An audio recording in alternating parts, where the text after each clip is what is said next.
Hello, good to see you, Pastor Sam, with a reflection, or rather more stream of consciousness, on marriage. And we're going to touch a little bit upon church and state, and I specifically am going to try not to use that phrase that probably pops into your mind when I say those two things. Now, I normally have some kind of, here I'll show an example. I normally have a little, doesn't have to be pink, but post-it note to help keep me on track for these things.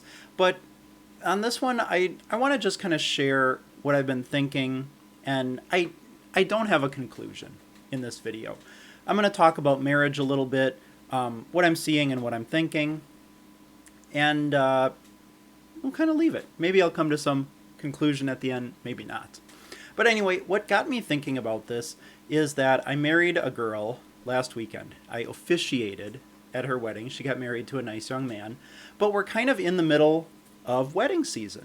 And I've got another one coming up in a few weeks and one after that. That's not really the point. What got me thinking about it is, at what point is the couple married? That most basic of all questions doesn't really have a good answer. And here's what I mean by that. So the wedding that I did this past weekend started at 5 o'clock.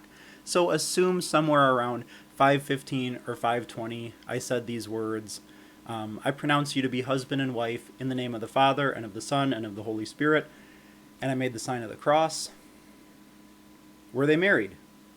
Well, sort of. Sort of. That's the best answer that I can give, because after the ceremony, I pulled the matron of honor and the best man aside, and they came back into the office to sign the marriage license. And then I took the marriage license down several days later. The wedding happened on a Saturday, and Monday was the earliest that I was able to take the marriage license down. So at what point is this couple married? And here's really kind of what got me thinking about it. Now, some of you might say, when I hit them, I should be a little less crass when I pronounce them to be husband and wife. But here's the problem.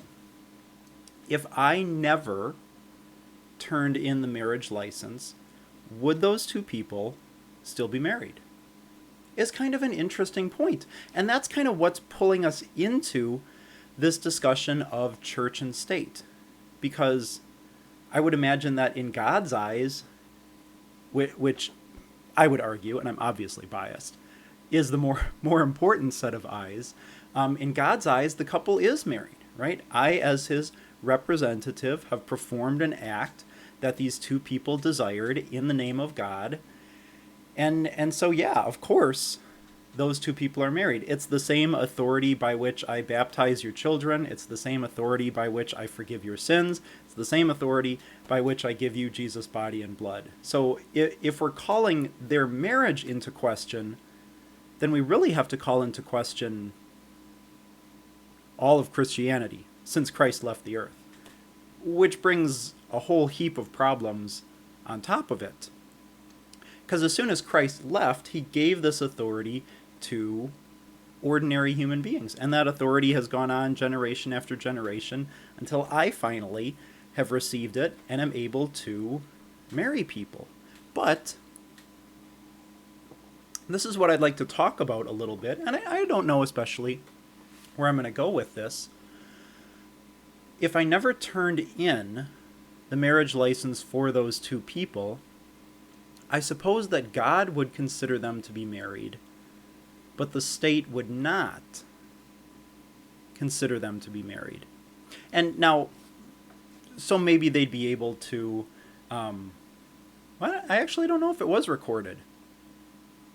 Interesting. Well, so let's just say if they had some recording of the wedding, they could maybe go down to the courthouse and show them, we actually did get married. Here's the video of the service. Our officiant just forgot to, drop off the wedding license. Because I have 10 days to turn that in, and I don't know what happens after 10 days. If it's just like, I don't know, suppose it's the 11th day, right? and I turn in the wedding license, is the couple married? That's the question that I really want to consider. And I keep asking it and then not directly answering it because I think I'm afraid of what the answer is. I think the couple's married. Regardless of what the state of South Dakota thinks, I have to conclude that the couple is married. Now here's another way that I come at, and implications we'll talk about later. This is just trying to answer a basic question about when a man and woman are married to one another. Consider that most stereotypical of activities which occurs on the wedding night. If the couple is not married, if we conclude that they are not yet married because the wedding license has not been turned in, then that act which is most stereotypical to occur on the night of weddings would be grievous sin, because they are not husband and wife, and only husband and wife should be doing that thing. And we have to conclude that if they're not married, they're sinning against God. Well, I mean, which if we say that they aren't married is true, but I don't know. I keep coming back to the answer and finding it to be stranger and stranger. What is this difference? Is there a difference between being married in God's eyes and being married in the eyes of the state? And chronologically, yes, of course there is a great deal of difference. There's at least typically 2 days, 48 hours worth of difference between, Saturday when the ceremony traditionally takes place and Monday when the courthouse is open, right? There's at least 2 days worth of time of difference between the two. So are they always and forever the same thing? No, I don't think so. Because again, there are plenty of folks who do get married in the eyes of the state. Well, now the opposite question is also intriguing. If a justice of the peace marries two people, are they married in God's eyes? That's a question that I hadn't... See, this is the stream of consciousness, right? That's a question that I hadn't really thought about. And I don't know.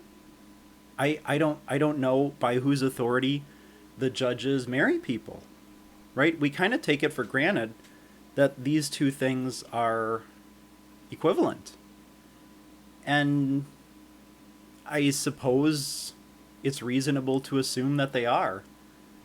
But it's made me consider kind of the edges and the fringes of this problem, and that maybe it's not as neat and tidy as I had just assumed, right? Now, before we go too long, this is me talking. I'm not seriously questioning if a couple has been married before a judge and has never had a ceremony in church. I'm not seriously claiming that they aren't actually married and that everything that's happened in their marriage is wrong and bad and all of that. I'm not saying that.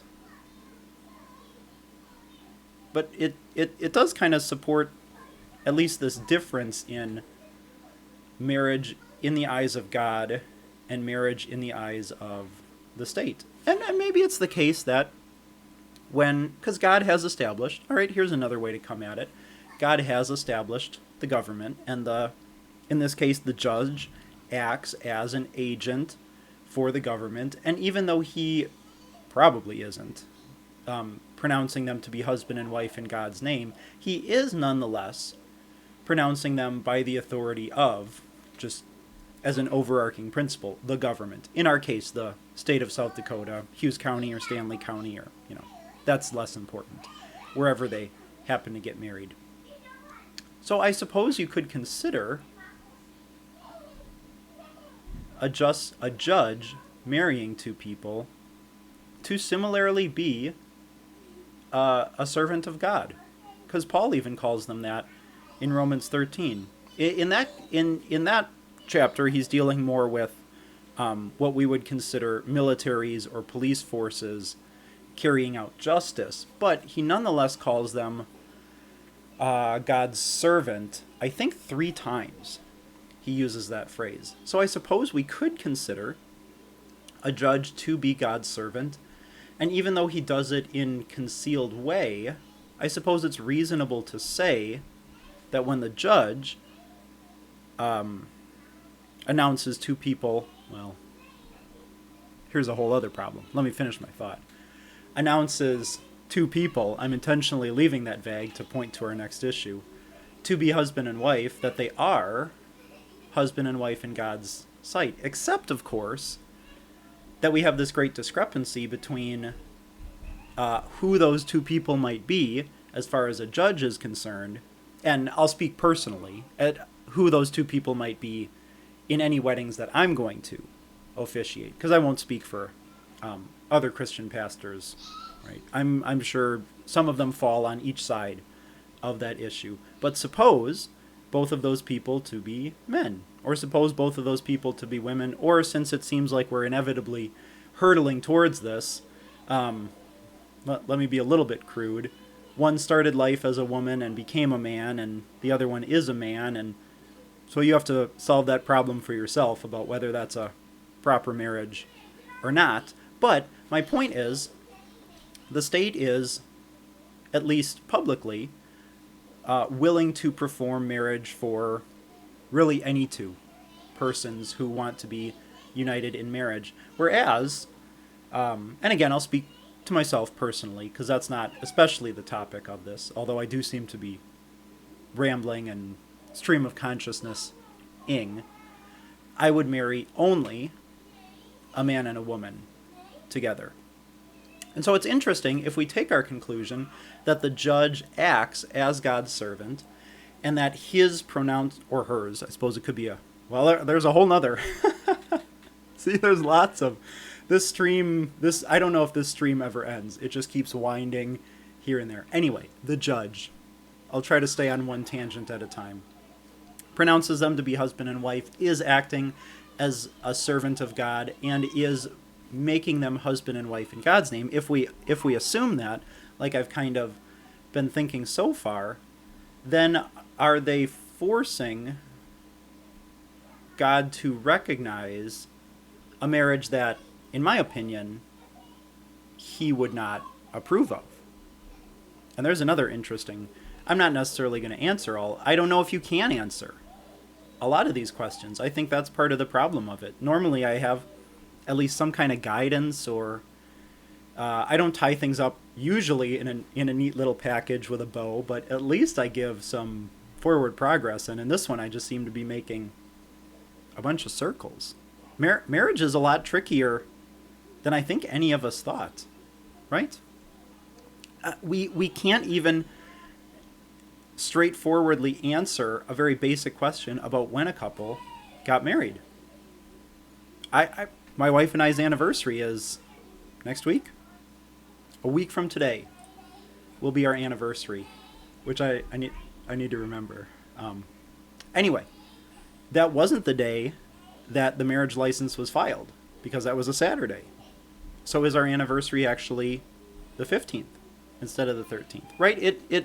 We can't answer this most basic question, because again, if the license had been lost or something had happened,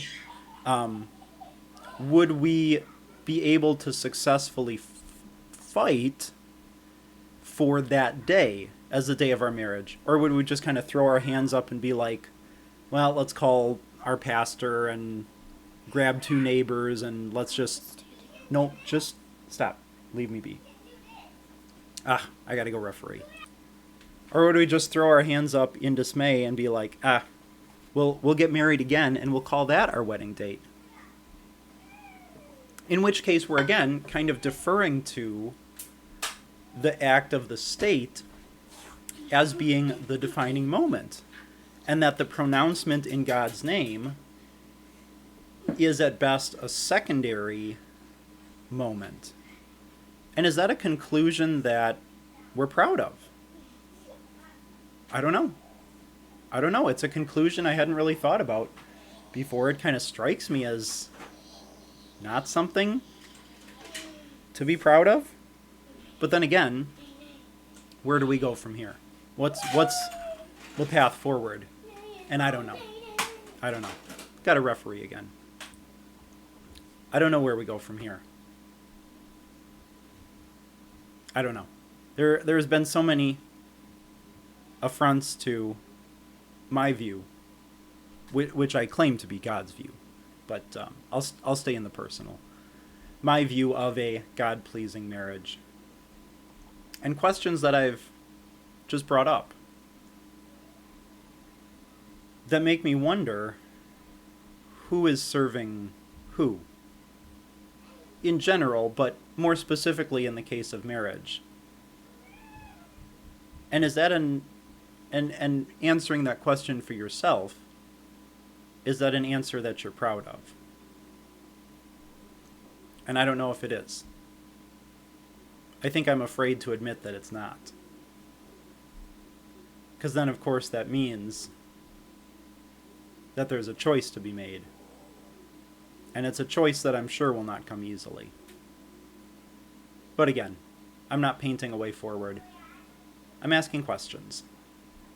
So think about the day that you got married, if you are married. If you're single, this is a theoretical exercise for you, and you can save yourself a bit of frustration having to ponder all these answers. But it still touches upon, I think, a point that affects each one of us.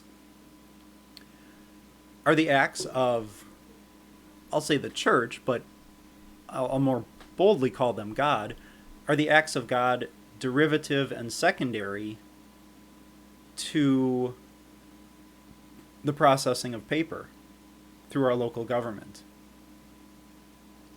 And who serves whom? I suppose these are questions that we'll need to answer at some point, but probably not today. There we go. This is probably the least neatly tied up reflection I've ever done.